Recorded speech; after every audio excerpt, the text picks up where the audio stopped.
Et ça, il y a Tengama. Un politicien, il faut quand même na Bolingo, il y a télémisa l'histoire pour y grâce à l'histoire, on a commis ceux qui politiciens. Est-ce que la constitution peut dire Kabila? Non. Parce que la constitution article 20. Mais la constitution, ça la nini. Le président a touché. Oui, a touché. Mais la constitution peut dire Kabila. Constitution, il y a milimo, il y a satana, il y a mokili. Oh, comment ça? Bon, papa, tu sais que tu as une constitution, il y a un bantou. Il y a un milimo, il y a commodé. Sans esprit bantou. Ok. Une constitution cousue à la personne de Joseph Kabila par les billets de Louis Michel. Là, c'est la parole de Papa Etienne Tshisekedi et les opposants, le rôle à Papa Félix Tshisekedi. Papa Etienne Tshisekedi. Donc, où est le lobby papa, donc on peut faire le bamouana. Bateau, on va sima fali, on va sima fali. Congo est libinoté, bon la droité, bon la droit civique. Faut donc à la peine bagi zengi, ton di maraba bêtise. Lui c'est un président illégitime, lui c'est un président illégal. Ceux qui ont dit maïele, bah viennent en Aïkala, bah viennent en Matone, bah na bilaka, fait pas tout côté la bêtise. Bolanda IDPS, Bolanda Fayoulou, Bolanda Vital Kamere, Bolanda Joseph.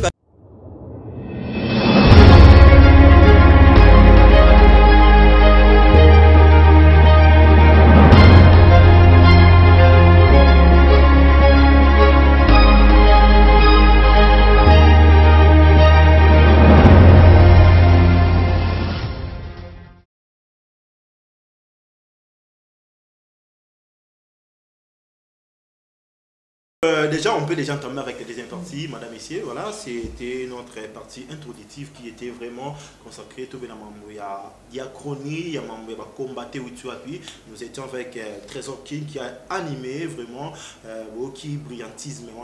Donc, à ça, on veut mettre l'inguement, je suis fortement convaincu. Merci frère pour la première partie. Maintenant, nous entamons avec la seconde partie, les amants politiques. Aujourd'hui, nous parlons un an. Est-ce qu'il y a eu alternance ou pas? Toroyoka, point de vue invité, la mission, mais déjà, dès l'entrée, dans le signalé. De Komwanda pour lui, tous en alternance. Pour lui et MSK, mouvement Sauvons Congo, tout ça, Baïbango, Bazan alternance, mais à transition. Félix Tshisekedi, le président, Félix Tshisekedi Chilombo, Bachakiwana, le président et la transition. On est là pour, bien sûr, Toyoka maintenant à la défense, à ce qui concerne la deuxième partie aux politiques. Voilà, déjà nous commençons, mais c'est moi, on est faux à peine énergie. On a d'ailleurs, Trésor King, on a tout bête, on a pu frapper dans le camarade. Déjà, merci. Ok, mouvement Sauvons le Congo, pour éviter la tune. Puis du coup, tout le monde porte-parole. Oui, il y a une approche, la transition, aujourd'hui, vous le niez carrément au but qui est toujours en cité, mais toujours en transition, dans la tête, c'est ça. Voilà, moi je parle dans le mot quand on est toujours en transition, au Félix Tshisekedi de dirigeants. Comment justifiez-vous cet aspect? Merci. Et ça, les 29 ans. Et 10 mois, Oyo, Tokota, la transition politique. L'actif politique à Congo, il y a Tengama. Un politicien, il faut quand même na Bolingo, il y a télémisa l'histoire, pour y grâce à l'histoire, on a commis ceux qui politiciens. Tout le monde en France. La plupart des hommes politiques, comme un livre, dans la neige de la bus au mon corps, il y a un plateau. Merci pour vous. Merci pour vous. J'ai aimé un avocat, comme un livre, un bimisa, un kabula maïle en fait. Na bandeko. Nengi za na Bible pour toi ba maramba Nouveau Testament, Ancien, moto ba maramba ya Ancien Testament, pour toi na Nouveau Testament. Maramba Congo, to na Nouveau Testament. Qui veut dire quoi? FCC cache, IDPS, PPRD. Oh mais non, il y a eu l'Ancien Testament de ces pays, il y a histoire avant tout le monde a Mahamou de Zomona Lelo. Il y a eu des papas Kassavubu, plus loin, comme on va royaume, mais plus récent, il y a 60 d'années, il y a eu papa Kassavubu. Parce qu'il a eu bien papa Mobutu, parce que dans le Obama non respectueux Tilelo. même na papa Lumumba. Voilà, que papa Mobutu alobaki azui bokonzi et na maboko papa Kasavubu aozongisa. Te papa ko secrétaire Adefaki. Adefaki ne papa King Trésor alobi.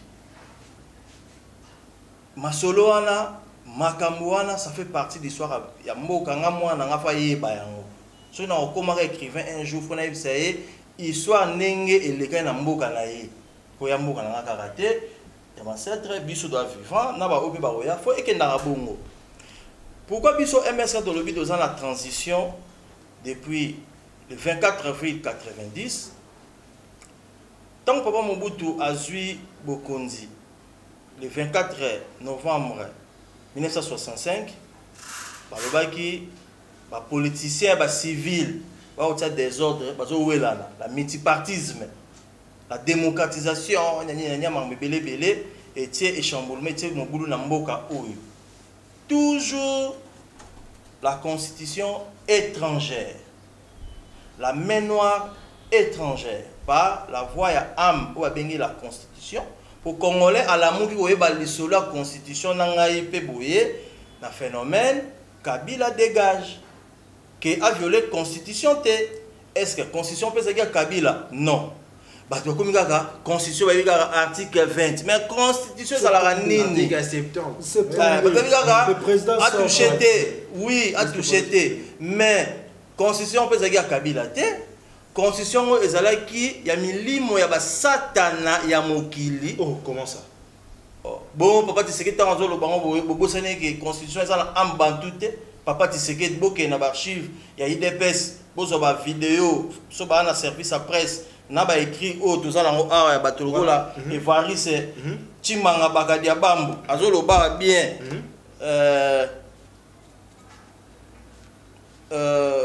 Tshisekedi ou le combat pertinent pour libérer les Congo Zaïre, question d'IDPS, point de vue Harmattan, et ça livré à 2005, si je ne me trompe pas, 2006, code ISBN et Ali. Qu'est-ce qui est écrit justement? Nazora Mouké, comment Etienne Tshisekedi justifie-t-il sa consigne au peuple congolais visant à boycotter les référendums de 18 et 19 décembre 2005? Pour la constitution actuelle, la constitution non fondée, sans esprit bantou. Une constitution cousue à la personne de Joseph Kabila par les billets et à Louis Michel. Là, c'est la parole de Papa Etienne Tshisekedi et les opposants, le rôle à Papa Félix Tshisekedi. Papa Etienne Tshisekedi. Donc, lobby papa, donc peut faire le bamouana. Très bien. Neni papa boyaki. Oui, papa. Kakaye papa wana aboya na 2006. Teo komona na 2011 anzimi akende élection. Élection anzima ka kende na constitution ni mususu. Kaka o elaki l'esprit bantou te anzimi a trahir l'esprit bantou akende nango to ba changer ki mususu kono. Merci papa nangai na on adressé sous message bo skizenga na Félix Tshisekedi Tshilombo. Dans le monde spirituel, ils ont réincarné à papa Etienne Tshisekedi pour avoir des politique au papa Tshisekedi à Sala. Parce qu'il a vérité qu'il a à commettre. C'est des erreurs, mais beaucoup. Ok. Oh. Pourquoi pas tout bon le vérité? Comme lesquels? Ok. Mais il y a un papa qui a lobby, il y a un témoignage. Constitution, Aboyaki, non seulement cette constitution, non seulement cette constitution, il y a transition, il y a 18 février. Constitution de la Deuxième République qui date il y a le 24 juin 67. Parmi les rédacteurs de la Constitution, comment il n'a pas pu sauver le pays de son vivant? Tant Mobutu, le 24 avril 90, Mobutu a lobby, il n'est plus président du MPR et des droits de la République. Il a fallu qu'il y ait une conférence constitutionnelle, non la conférence nationale souveraine. Parce qu'il a fallu changer le cadre, il y a la constitution, il y a aussi MPR et comme parti État, il y a Fandi Saki Yango. Mais il y a papa Etienne Naobi, tango ba rédiger constitution ya 1967 bakoma ki na kati ke multiparti est autorisé au Mobutu a telemela ki constitution na bango ya bande ko kende à respecter article de parti là c'est autre chose nga zolo baboy constitution basaki on peut bien-être ba congolais à l'époque pour éviter la guerre politico, il y a un multipartisme, il y a la démocratie. Papa Etienne Tshisekedi dans la toge, pardon, chapeau le roi Yogoué, il y a Léopard, le roi la film Eddie Murphy, on a Mobutu. Voilà mon hérité. Mon hérité. Non, c'était pas ma père, c'était ma authenticité, c'était le Congo puissant, les Zaïre forts, il y a mon limo. Mais Batouti, le roi comprenant, il y a Congo, il y a magie. Congo il y a chose Primacuria, Congo il y a Chine, tout ça. Mais non, la toque du léopard, bah symbole pour son corps. Et ça, même la Bible. Et ça, c'est le mot biblique, le mot ancestral, le mot royal. Bah, adapter la République et aussi mbaté parce qu'il a fallu 2 ans dans le royaume en fait. Royaume d'Isaïr ou royaume du Congo, n'importe même. Mais les politique, on a le bawa. Joseph Kabila a réincarné à Laurent Désiré Kabila parce que Laurent Désiré Kabila a fait des erreurs que son fils a réparé en gros. Quoi ça? Qu'est-ce qu'il a réparé? Merci. Voilà. Qu'est-ce qu'il a réparé? Joseph Kabila, il a réparé. Il n'avait pas voulu les Rwandais viennent jusqu'à Kinshasa pour partager le pouvoir avec leurs alliés de AFDN parce qu'ils ont contré à FPR parti à Papa Naï. Qui est Joseph Kabila avait prophétisé cette guerre au Dozomonake. Ceux qui ont Kabouani, Naba Rwandais, au James Kabare Azali, chef de troupes à côté rwandais, baso poma ba Hutu réfugiés na Zaïre à l'époque, na côté ya ba Goma, tu vois comment na Kisangani. Ba comme na Kisangani, Joseph Kabila azolo bana bango ba tata na ye. Boskize ngai l'orgueil. Ça là yelo. Disait quoi déjà? Que to si la naba rwandais awa, to ke na ba faire entre nous Zaïrois ou Congolais. Ba yo ke la été Joseph Kabila, on a le droit de retourner na Kingakati. Non, c'est l'histoire du pays. C'est l'histoire du pays. Il y a des livres, il y a des documents. Il y a des documents qui prouvent. C'est là, bino boza ba journaliste, eza musala soy bolingi, bino mi balé, zela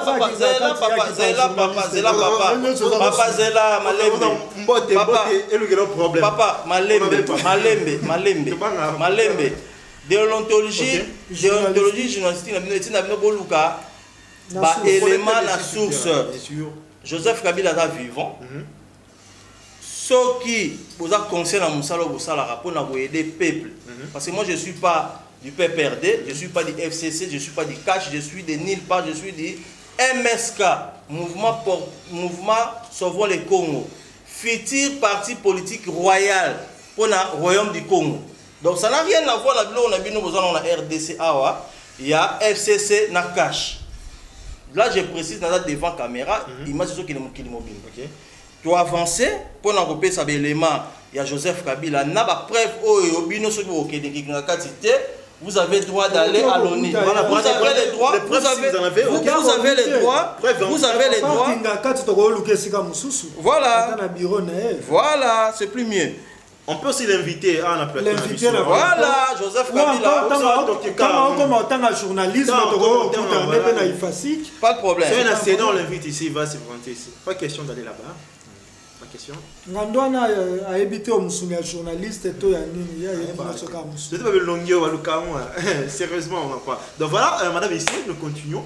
Nous avons annoncé que la première partie est origine, il y a des combattants, il y a des cooking, il y a des deuxième partie, nous avons s'entraîné avec des commentaires au pays pour chapeauter jusque-là. Nous avons commencé à faire des arguments, des centristes, des lobby, tout ça, tout le monde a. Centriste, photo.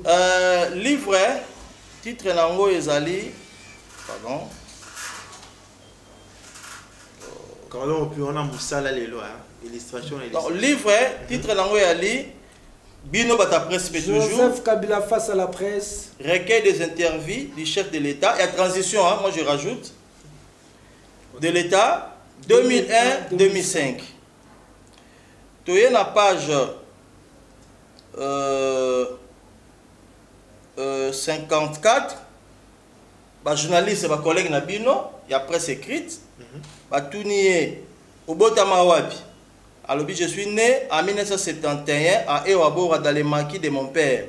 C'est d'abord là que j'ai vécu. Nous sommes ensuite allés à Tanzanie, mais j'ai également passé du temps en Ouganda, plus précisément dans les maquis de Kasindi, implanté dans le massif de Rwenzori en 1996. Comme mon père et les combattants de son mouvement, donc Kabila, ancien rebelle, pour nous Mobutu dans le régime de la Deuxième République, va rejoindre AFDEL, Alliance Ouana, à Lobiboé. J'ai rejoint l'AFDEL. Et James Kabarebe, qui commandait les opérations du côté rwandais. Et c'est ainsi qu'en 1997, je me suis retrouvé à Kisangani. Joseph Kabila, il s'est retrouvé à Kisangani. James Kabarebe a commandé troupes à AFDEL à côté rwandais. Vous avez payé belé. Joseph Kabila Zoloba, j'ai vu comment les Rwandais se comportaient avec les réfugiés Hutus et je me suis dit que nous finirions par avoir la guerre avec ces gens-là. Point. Mais par la suite, la commission de l'ONU, chargée d'enquêter sur le massacre des réfugiés Hutus, a été empêchée de travailler. Son action a été systématiquement entravée et il était impossible de parler de ces massacres. Les journalistes sont tournés sous question. Boyoki kundoli ya makambo oya zolo bake soki ba kabwana kana ba Rwandais ba James Kabarebe na 97 kuna na Kisangani pamate amonaki attitude na bango ya roboma ba Hutu na territoire congolais ou zaïroise à l'époque et aux alamabeso ba comme na bontina Kisasa pour eroluka bitumba. Est-ce que Laurent Désiré Kabila, je me pose la question, na ba papa mususu ya makambo ya AFDEL banganu qui ça c'est tous ces gens-là ba yokelaka Joseph Kabila yango à l'époque pour makambo ya amonaka lelo salami bitumba na sombi livre na Kisasa na pongabi 6 000 francs congolais na poto ongo peut-être na ba 30 euros, c'est plus cher. Les commandants. Oui papa, c'est ça. Batuni Joseph Kabila question. Papa collègue Nabino. Babina, accepteriez-vous que aujourd'hui que l'ONU relance cette enquête? ONU est ça l'enquête Chouana, il y a ba Hutu ne bazaki massacré, papa Tutsi, ba Kagame na mutu ya James Kabarebe. Oui ou non que ONU est enquêté? Joseph Kabila qui répondait dans ses livres, livre Joseph Kabila, livre était dans Armata partout dans le monde. Par Congolais tout ça là. C'est là où il vient ne pas ça la justement. Ah sikoyo longwe ba Congolais et comme ONU, ya on a ba qui soboke kingaka tité, boke na ONU, même so ya musika na poto, siège na ezali a so na Gombe. Boke ça travaille na bino na MONUSCO que boza na ba archive o bozwa enquête o bo le rebondir sur le plateau. Balobi boy. Bien sûr, si la commission devrait pouvoir revenir, bien sûr, commission Gozonga, il y a ONU, ONU est plus puissant, c'est une organisation plus puissante que des pays respectifs, il y a un continent, qui n'a pas qu'à boyer, il va poursuivre l'enquête en haut. Et alors,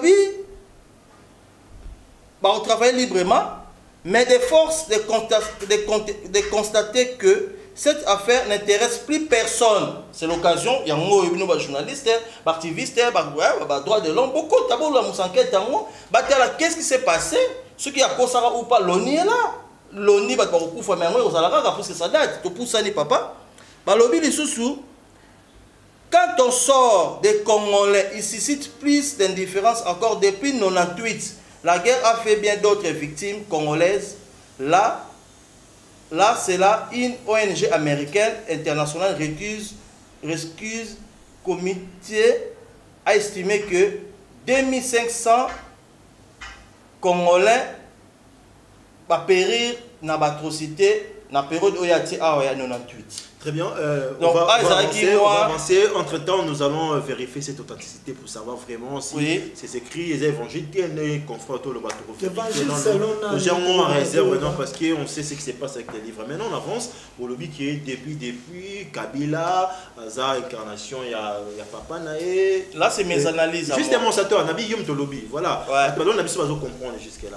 Et par après, Félix, il n'est pas censé réparer, il y a Papa Naé, tout ça. Maintenant, comment est-ce qu'on peut retourner dans la normalité au tout cas une élection vraiment où tu as gagné tout le monde il y a ma présidence il y a transition tu comme un pays le banango maître Nico Maïngé et tout ça un pays normal la normalité des choses comment y parvenir et quelles sont des stratégies à faire justement pour tout comme en Congo normal on a tout le monde a présidence de transition Kabila Bengue présidence de transition Félix Chilombo on va checker peut si il y a une présidence de transition maintenant quand est-ce qu'on aura un président ou vraiment qui a jouir vraiment la confiance la belle légitimité à toute une population moment na pays des droits état des droits état des droits pays des droits état des droits so état de droit ngo diaspora bo privé droit na civique o salara makelele o ba noir américain ba télémara aux États-Unis na bané 58 60 pour la droit de vote droit civique na bango nga congolais awa né na zoloba wa na répéter né na loba na télé 50 et pas ya Jean-Marie Kassamba to lika na ba papi tamba ba combattant Joseph Kabila na yebi tayebaka été sur le plan juridique étant que président pour la privé qui a droit à civique pour la diaspora. Bino awa vous avez les droits pour sali l'on a vote. Pareillement, na Félix Tshisekedi Chilombo na yebiete étant que président au yangai congolais avant un étranger pour privé a droit de vote.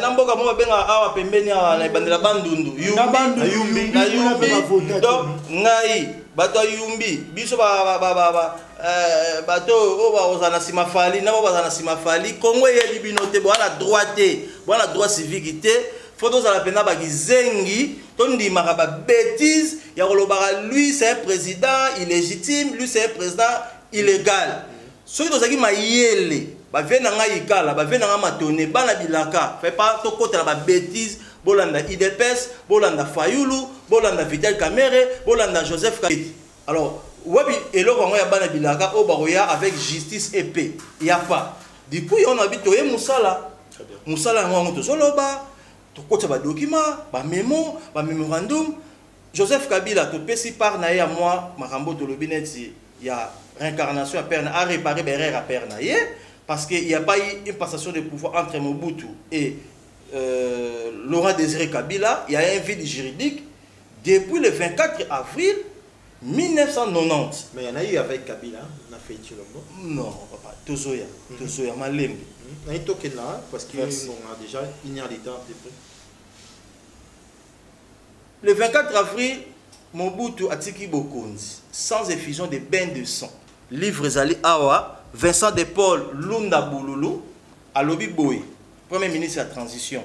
Il y a un problème, il y a crise constitutionnelle, où il y a des désordre, où Papa Etienne Tshisekedi, il fallait à Tombola Mboka, mais à Tombola Guité, je pèse mes mots dans ma mot dans Zoloba. Papa Lunda Bouloulou à Lobi, du mouvement populaire de la Révolution, président de la République, qui va devenir le président dans un nouvel univers constitutionnel ainsi décrit.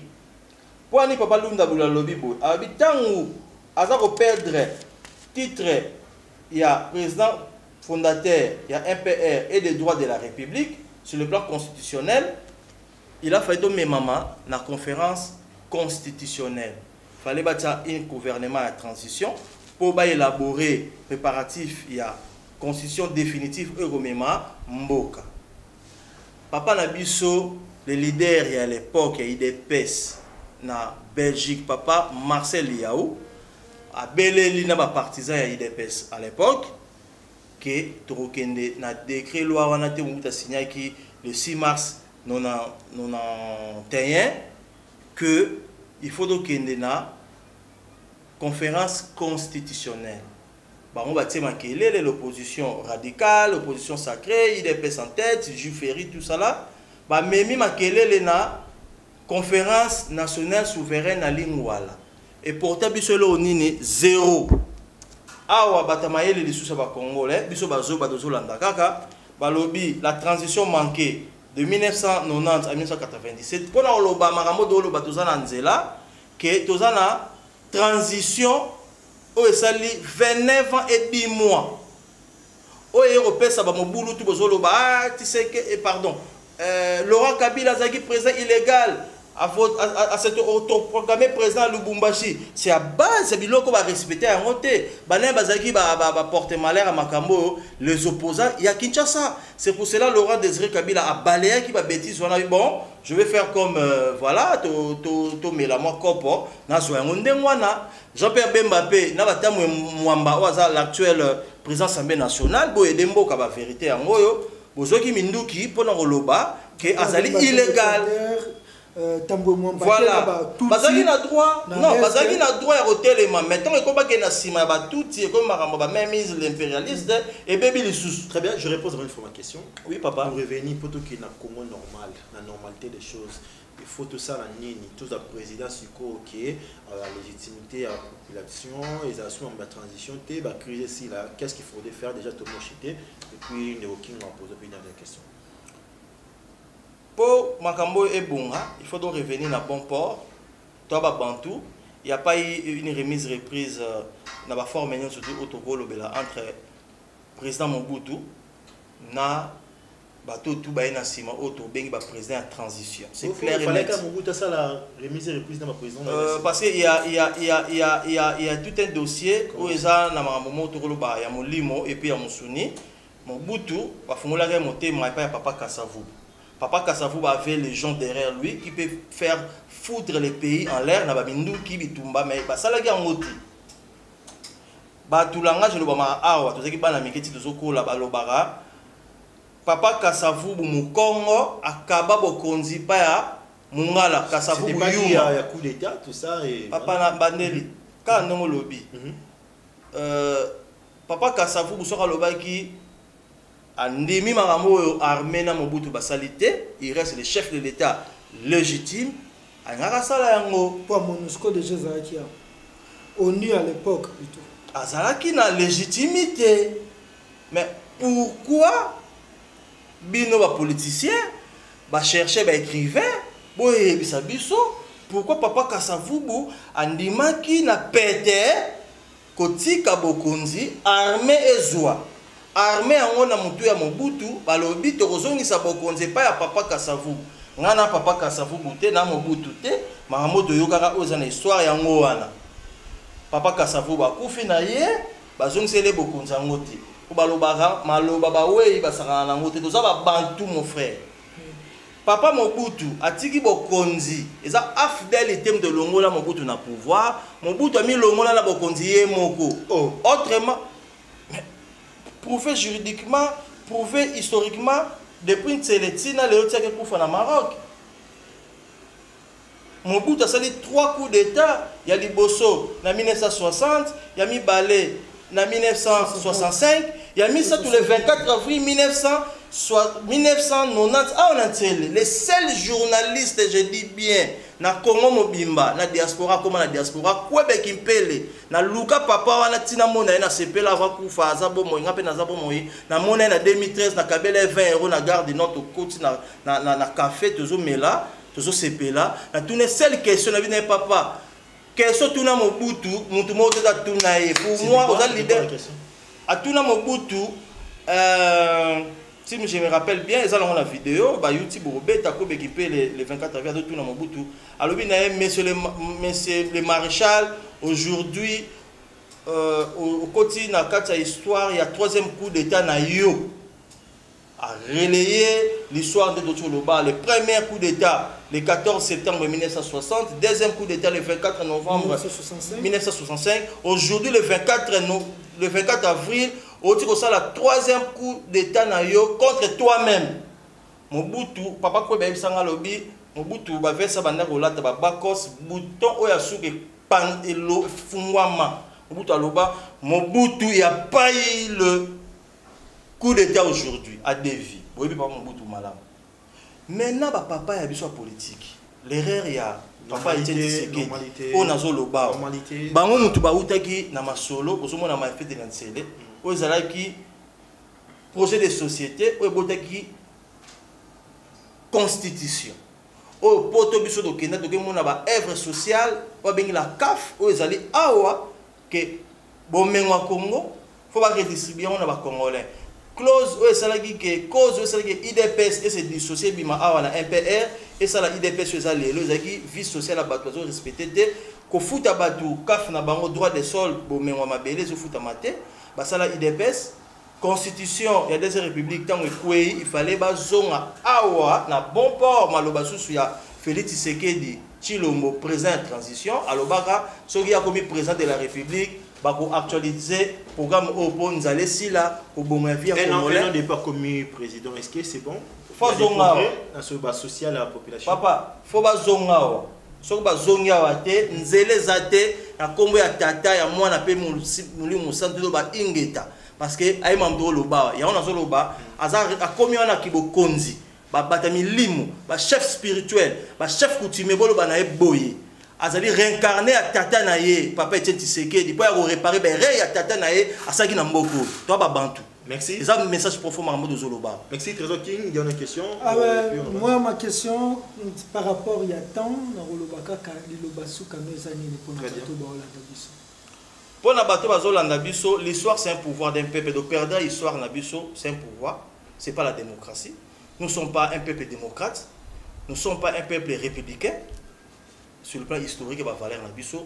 Bobi manabilo quoi. On biso MSK toye comme troisième voie ne balobi, bande balobi tout ça, va centriste c'était de aller troisième voie pour nous retala et tomber à la gauche na droite, toya to sangana, to ke na voie moko nanzela moko ya référendum constitutionnel, to balayer constitution oyo oeza la main noire derrière, oeza quoi entre FCC Nakash ou Pepe Congolais surtout à se retrouver sur le plan spirituel, moral, physique. Et tout consort et physique et social, intellectuel, toqué ba diplôme ya mokilimo do tangi, mais toza incapable de rouler sa nia ou na Congo, mboa na Congo de mona na poto. Mutu to le cité bongo. Tenga na na nia ou. Ya jama ele. Eza jama ele. Mboa de fali. Eza jama ele. Mutu aza na carte d'identité te o mboa na poto aza nango. Sikoyo. Kasi combat fallait toya nango yango wana. Moi kuta koma okandela kolo na ye. Merci numéro de téléphone. Voilà. Numéro de téléphone na ebon tute na mutu bandeko. Bon, pour contacter justement numéro zana na l'écran ceux qui na 729 plus 243 81 70 87 29. Madame ici, voilà, ça n'est fini pour ces plateaux spéciaux. J'étais avec mon confrère, mon estimé confrère Trésor King Kolo Congo. Ensemble, Toyamaki, patriote, Aouti Libanda, et spécialement pour participer à l'émission L'heure des vérités. Comprenez l'importance Oyo.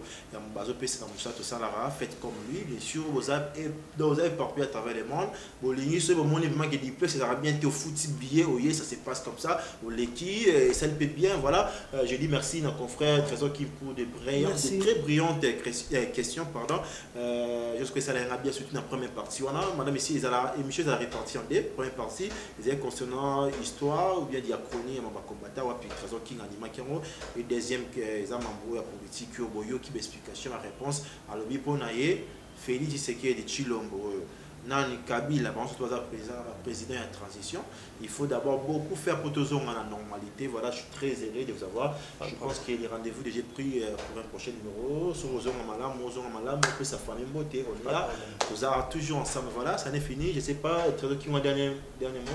Dernier mot, Ezaka na pesa merci na ndeko na biso Mwanda parce que kozo avion ko ya boye bato belé ba bangaka pour briser déjà peur wana eza eloko tozo senga na bana Congo nyonso ba congolais nyonso o balingi mboka kende to briser peur wana soki ba kangio awa na Congo eza bien pour koti kasho mboka na eza te ko koti kasho ya mboka libanda kasho etongama na mabele ya bakoko na yo na mabanga ya bakoko na yo donc on a contact na bakoko no pour na ngai na pesi mbote nous sommes unis avec quelques livres jusqu'à la biso c'est quel biso non je pense que tu autant attendre ça l'arabe bien question tout ce qui tout ça peut bibliothèque na biso ba résistance et le on a loba na sepeli bobino mo bobimisa ngo